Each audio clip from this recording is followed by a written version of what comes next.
saya dah diutus Tuhan jadi Rasul bagi orang Melayu ni dah 20 tahun. Jadi dah sempurna kitab Tuhan tu, kitab Al-Quran tu saya jelas sampaikan. Jadi saya terpaksalah letak jawatan. Sebab tak ada apa lagi yang nak saya sampai, dah sempurna. Terima kasih kerana singgah di channel Mindapedia. Baru-baru ini kita dikejutkan sekali lagi tentang penyebaran ajaran Haji KH yang sebelum ini pernah ditangkap kerana kesalahan penyebaran ajaran sesat dan dikenakan hukuman penjara selama 10 tahun pada tahun 2009. Ajaran ini dipimpin oleh Abdul KH Ahmad yang pernah mengaku dirinya seorang rasul. Tetapi tahukah anda terdapat satu lagi ajaran sesat yang lebih ekstrim apabila ketua ajaran itu mengaku dirinya Tuhan?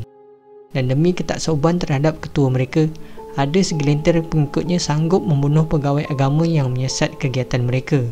Sebelum kita pergi lebih lanjut, bantu kami dengan share dan subscribe Mindapedia channel untuk konten-konten yang menarik dari kami. Follow kami di media sosial seperti yang tertera. Kumpulan ajaran sesat ini lebih dikenali sebagai ajaran Tuhan Harun. Seperti nama ajaran itu sendiri, nama sebenar tokoh dan pengasas ajaran ini ialah Harun bin Mat Saad. Beliau lahir pada 8 September 1966 di Raub Pahang. Beliau tinggal di Kuantan dengan menyewa sebuah rumah di Taman Gambang Damai, Kuantan, Pahang. Harun yang merupakan ketua kumpulan ajaran ini telah diisytiharkan terpesong dan menyeleweng dari landasan Islam yang sebenar, sehingga diberi gelarannya sendiri sebagai Tuhan Harun. Harun dulunya pernah digelar sebagai seorang ustaz, iaitu Ustaz Harun ketika tinggal di Batu Talam Raub dan seorang pengamal perubatan tradisional. Beliau pernah membuka pusat rawatan Islam Ar-Reda, Taman Simpang Kalang Raub. Beliau ada mengubat pelanggannya dengan menggunakan ubat-ubatan yang diproses oleh anak saudaranya yang bernama Farid bin Abdul Rahman. Beliau mempunyai 3 orang isteri dan 7 orang anak kandung serta seorang anak tiri, terdiri dari 3 lelaki dan 5 perempuan. Berdasarkan kenyataan Ketua Pegawai Penguatkuasa Agama Bahagian Penguatkuasaan Jabatan Islam Pahang Jaib, Allahyarham Muhammad Rafli Abdul Malik, antara modus operandi ajaran sesat Tuhan Harun dalam usaha menyebarkan ajaran tersebut kepada orang ramai adalah dengan menubuhkan sistem pengajian sendiri. Ia mirip sukatan pelajaran di universiti serta mewujudkan beberapa pertubuhan dengan tujuan mengutip dana. Ketua ajaran tersebut itu yang dikenali sebagai Harun Masaad, 47 tahun, dikesan menyebarkan sistem pengajian itu yang juga dinamakan sebagai University Universal Overhead God pada lebih 300 pengikutnya.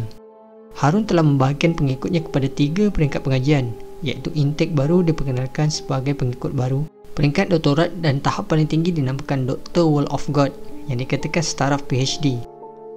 Harun juga disyaki menubuhkan beberapa pertubuhan digunakan bertujuan mengutip derma bagi mengumpulkan dana kewangan. Antara pertubuhan yang berjaya dikesan itu adalah Pertubuhan Kebajikan Adin Malaysia dan Pertubuhan Pembangunan Mu'alaf Malaysia, masing-masing berpekalan di Keluang dan Skudai, Johor. Antara ritual mereka setiap hari ialah bermain muzik atau jamming lagu berentak rock menjelang waktu maghrib dan menyanyi lagu yang liriknya memuja ketua kumpulan dikenali sebagai Tuhan Harun itu. Apabila azan berkumandang, pengikut ajaran sesat Tuhan Harun itu semakin rancak mengalunkan muzik keras sambil terlompat-lompat menyanyi serta menari. Setelah diikuti dengan lebih mendalam mengenai ajaran ini, didapati pengikutnya adalah terdiri daripada individu yang mempunyai pelbagai latar belakang, sama ada tua atau muda, bekerja atau menganggur, dan berpendidikan tinggi atau tidak.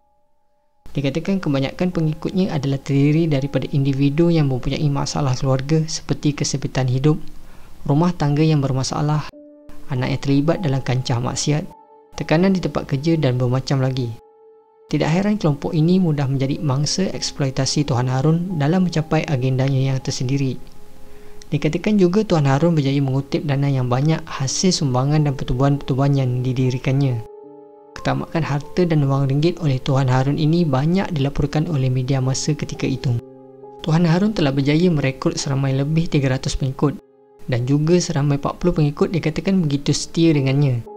Ajaran Tuhan Harun boleh disimpulkan dengan beberapa ciri. Antaranya setiap ahli hendaklah berhasil dan tidak dibenarkan sama sekali mendedahkan apa-apa ajaran yang dibawa oleh Harun kepada orang lain kecuali orang tersebut dibawa oleh pengikutnya untuk berjumpa dengan Harun terlebih dahulu.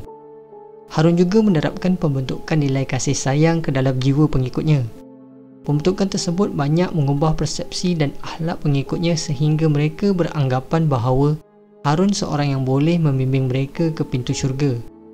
Selain itu, Harun turut mengatakan Tuhan menjadikan manusia seakan dirinya sebagai penyaksi dan penilai untuk mengatakan benar setiap apa yang ada pada Tuhan. Harun mengatakan Tuhan Maha Sempurna menciptakan sesuatu yang sempurna agar dapat melihat dan menilai dirinya yang sempurna. Ciri yang lain pula ialah dakwaan sebagai Imam Mahdi.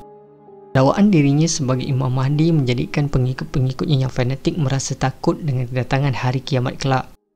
Maka dengan itu, mereka memberikan segala ketaatan terhadap Harun yang dianggap sebagai Imam Mahdi. Menurut Allahyarham Muhammad Rafli, Harun telah dituduh dalam beberapa peruntukan undang-undang kerana didapati mengajar ajaran salah, mencetak, menerbit, mengedarkan dokumen yang salah serta menghina agama Islam.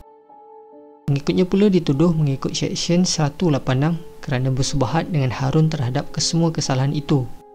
Jaib juga telah mengadakan program khas khusus bimbingan rohani kubra di Jabatan Agama Islam Daerah Kuantan kepada semua pengikut Harun yang ditahan bertujuan untuk memberikan penerangan, kesedaran, keinsafan dan pemulihan kepada mereka. Dan nampaknya langit tidak selalu cerah.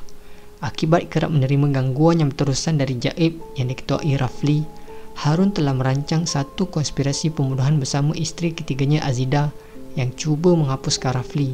Harun yang mempunyai pengikut yang taat setia yakin perancangan ini akan berjaya dilaksanakan.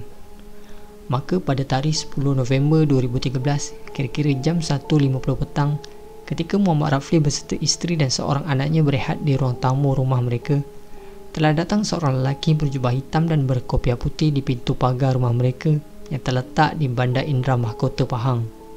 Lelaki yang berusia lingkungan 50-an itu menyatakan hasrat untuk membuat kutipan derma dan memanggil Rafli keluar dari rumah. Rafli tanpa sangsi membuka pagar rumahnya dan usai itu, seorang lelaki berusia sekitar 30-an keluar dari pintu belakang kenderaan dan melepaskan 3 das tembakan dalam jarak dekat tepat pada dada Rafli. Mereka dengan segera melarikan diri dengan kereta yang nombor flatnya telah ditanggalkan. Anak Muhammad Rafli sempat melihat kedua-dua penyerang itu. Mangsa yang berlumuran darah rebah dan meninggal dunia. Menurut bedah siasat, tembakan itu telah mengenai dada mangsa sehingga tembus ke belakang. Sepandai-pandai topai melompat akhirnya jatuh ke tanah jua. Begitulah yang berlaku terhadap Harun dan pengikut-pengikutnya. Siasatan pihak polis terhadap pembunuhan Muhammad Rafli membawa kepada penangkapan Harun dan juga 5 orang pengikut setianya, termasuk isteri ketiga Harun iaitu Azidah Muhammad Zul. Kesemua mereka telah dibicarakan di Mahkamah Tinggi Kuantan. Dan melalui prosiding itu, mahkamah menjatuhkan hukuman mati ke atas 2 pengikut Tuan Harun atau Harun Masaad selepas didapati bersalah membunuh Ketua Penolong Pengarah Bahagian Penguasa Jabatan Agama Islam Pahang, Ahmad Rafli Abdul Malik. Pesuruh Jaya Kehakiman Datuk Abdul Karim Abdul Rahman membuat keputusan itu terhadap Mustafa Suradi 41 tahun dan Samsina Abdul Halim 39 tahun selepas berpuas hati dengan keterangan anak dan isteri mangsa yang mengecam mereka sebagai individu yang menembak mangsa. Pada prosiding itu, Karim juga melepaskan isteri ketiga Harun, Azidah Muhammad Zul 33 tahun, pemandu mereka Saizral 40 tahun dan pengikut ajaran itu Jeffrey Safar 39 tahun daripada tuduhan berkonspirasi melakukan pembunuhan itu pada masa, tarikh dan tempat yang sama. Harun yang mendakwa dirinya sebagai Tuhan Harun sebelum ini turut didakwa berkonspirasi. Bagaimanapun tuduhan itu digugurkan pada 26 Ogos 2016 selepas dia meninggal dunia di Hospital Tengku Ampuan Afzal. Dalam penghakimannya, Karim kata timbul keraguan sama ada wujud persepakatan membunuh Rafli antara semua tertuduh kerana semua komunikasi di antara Azidah dan saksi pendakwaan ke-14 Syed Azlan Syed Abu Bakar atau Arab adalah menerusi hikmat pesanan ringkas SMS dan perbualan telefon.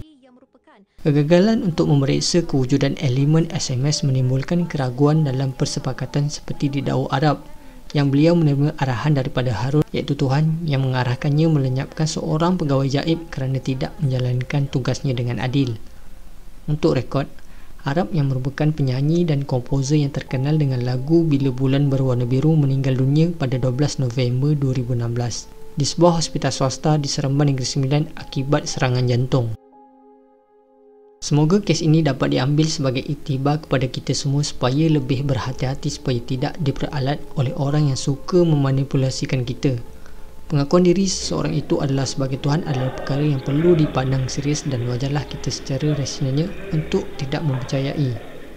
Dan juga janganlah kita mengagungkan seseorang itu hingga menganggap dirinya seperti Tuhan. Semoga bermanfaat dan jumpa lagi.